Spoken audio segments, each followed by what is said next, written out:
அலுவலகத்துல நள்ளிரவு கடந்துச்சு. ஒரே ஒருவரே இன்னும் வேலை செய்து கொண்டிருந்தார். திரையின் மங்கிய ஒளியில் லேப்டாப்ல தட்டச்சு செய்து கொண்டிருந்தார். சோர்வால் ஒவ்வொரு விசையை அழுத்துவதும் மிகவும் கனமாக உணரப்பட்டது. வேலை முடிந்ததும் அவர்கள் அச்சிடும் பொத்தானை அழுத்தினார்கள். அச்சுப்பொறி சத்தமாக இயங்கியது. ஆனால் எதிர்பார்த்த அறிக்கை பதிலாக ஒரு விசித்திரமான பக்கம் வெளியே வந்தது. நடுப்பகுதியில் முழுமையாக கருப்பு வட்டம் கொண்ட வெண்மையான தாள் ஒன்று தோன்றியது. அது மை போல தெரியவில்லை. அது உண்மையாக காகிதத்தில் ஒரு துளை ஒட்டியிருப்பது போலவே அது சுற்றியுள்ள ஒளியையே விழுங்கும் மாதிரி தெரிஞ்சது. அந்த தாள் அதிகம் யோசிக்காமல் மேசையில் வைக்கப்பட்டது. அதன் மீது ஒரு கிண்ணம் தண்ணீர் வைக்கப்பட்ட போது அந்த கிண்ணம் நேராக அதில் விழுந்துவிட்டது. அதிர்ச்சியுடன் அந்த நபர் தாளுக்குள் கையை நீட்டினார். அவரது கை உள்ளே மறைந்துவிட்டு மீண்டும் கிண்ணத்தை பிடித்துக்கொண்டு வெளியே வந்தது. ஆர்வம் உற்சாகமாக மாறியது.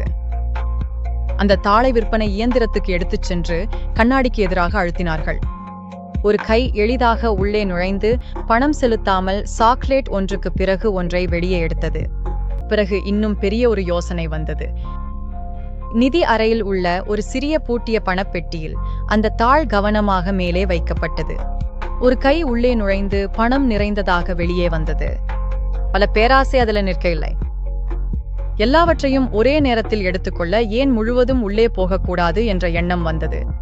அந்த தாள் மீண்டும் பெட்டியின் மீது வைக்கப்பட்டது. ஒரு காலை உள்ளே நுழைந்தது. பிறகு மற்றொன்று, உடல், தலை, இப்படி முழு உடலும் உள்ளே சென்றது. அந்த நேரத்தில் தாழ் பெட்டியிலிருந்து வழுக்கி கீழே விழுந்தது. அதிலிருந்த கருப்பு துளை இப்போது ஒரு ஆபத்தற்ற கருப்பு வட்டமாக மட்டுமே இருந்தது. அந்த நபர் மறைந்து விட்டார் என்றென்றும். பாடம்: பேராசை எந்த கருப்பு குழியை விடவும் உங்களை ஆழமாக இழுத்துச் செல்லும். திரும்ப முடியாத எல்லையை கடந்துவிட்டால் மீண்டும் வெளியே வர முடியாது.